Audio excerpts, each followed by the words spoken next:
I now give the floor to the distinguished representative of Pakistan.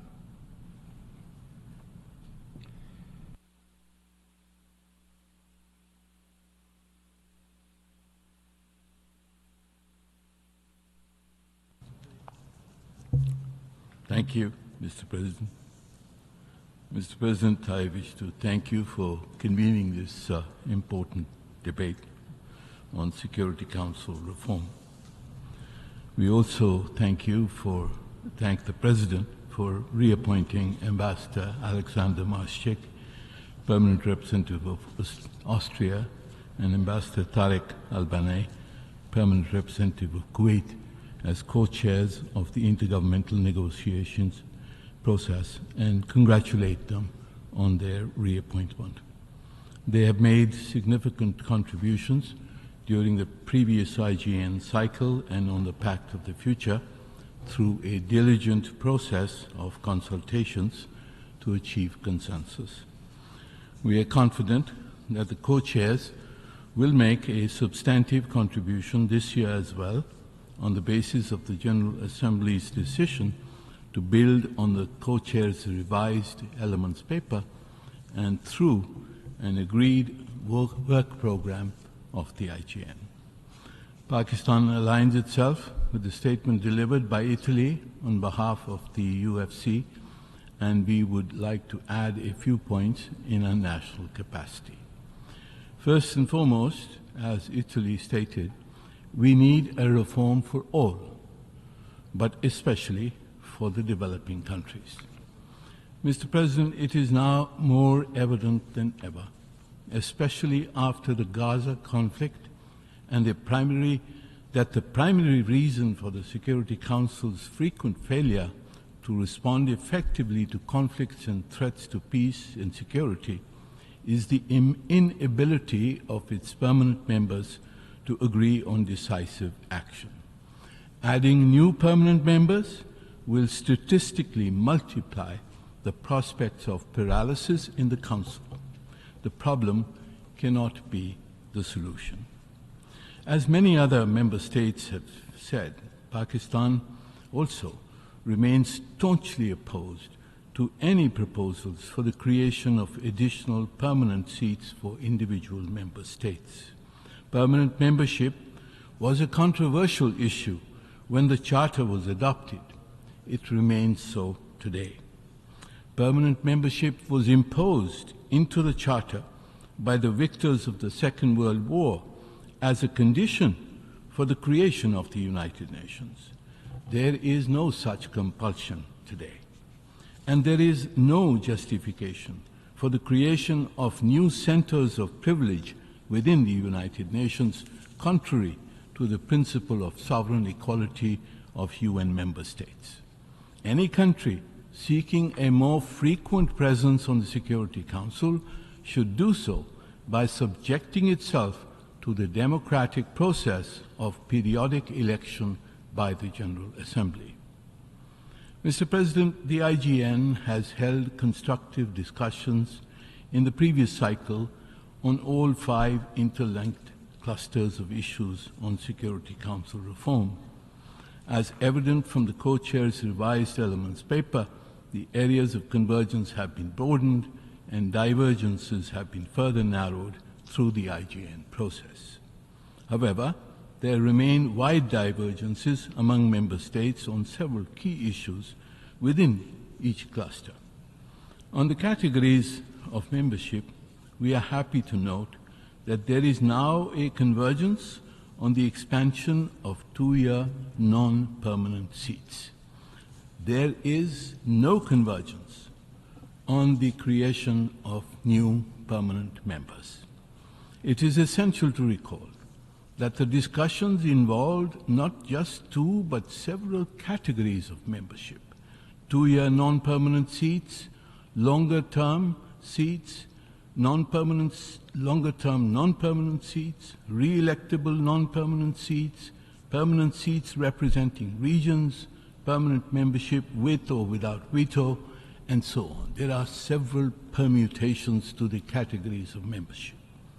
Similarly, There are proposals on the prohibition of the veto, its restriction, its suspension, its expansion, and its deferment. There is also an emerging consensus that the regional approach offers the best prospect for agreement on Security Council reform. On regional representation, the historic injustice against Africa, as well as Asia, Latin America, the SIDS, the Arab group, and the OIC, must be redressed, and the unequal advantage accorded to Europe must be rectified.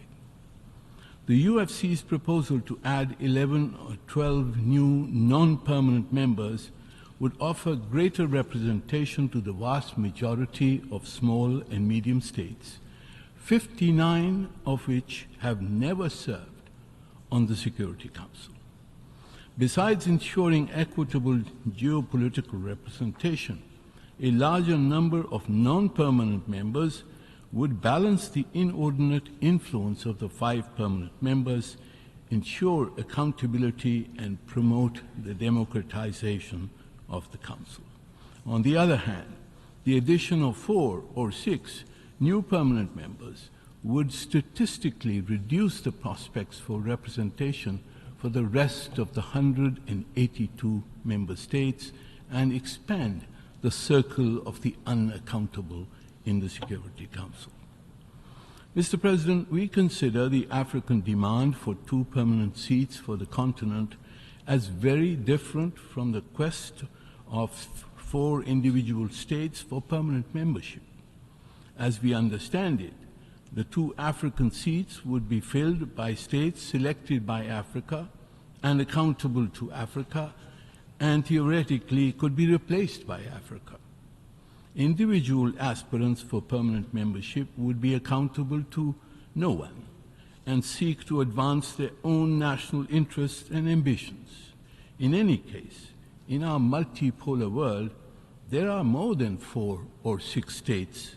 There are over 20 states which can be based on their size, defense capability, economic status, peacekeeping role, contributions to peace and security. There are more than 20 states which could claim the mantle for more frequent representation on the Security Council. The UFC's offer for longer-term seats and equitable regional representation could accommodate the role of these middle powers equitably.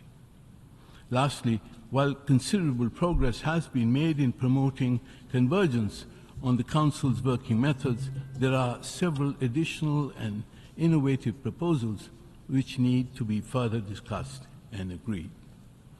Mr. President, the Pact for the Future confirmed that a consolidated model for Security Council reform will have to be based on the convergences of the 5 clusters. This is the agreement in the Pact. Evolving the language in the Pact confirmed the difficulties of agreed action without convergence on the 5 clusters. It is therefore evident that we will require a substantive, not a perfunctory discussion on each of the 5 clusters, which we have all agreed are interlinked. No consolidated model of Security Council reform can be developed, nor can text-based negotiations start until we have reconciled the key divergences within and between the 5 clusters. The UFC expects that meetings of the IGN will be devoted, as in the past, to each of the 5 clusters and thereafter to their interlinkages across clusters. Mr. President, the Pact for the Future has endorsed early reform, but it has set no artificial deadline. A decision will come when we have the widest possible agreement. Any effort to impose a unilateral decision, as some have threatened, through a voting process will be divisive and, I believe, unsuccessful.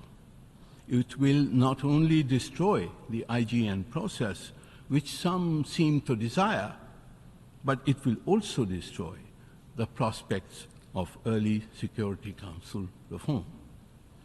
The UFC remains open to a frank and detailed discussion on ways and means of accommodating the aspirations of all regional and cross-regional groups within an equitable and comprehensive reform of the Security Council.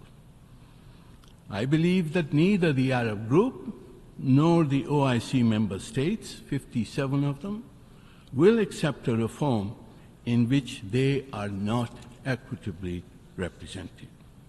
Mr. President, we are convinced that the UFC's proposal can serve as a framework for such an inclusive and equitable reform of the Security Council. I thank you, Mr. President. I thank the distinguished representative of Pakistan.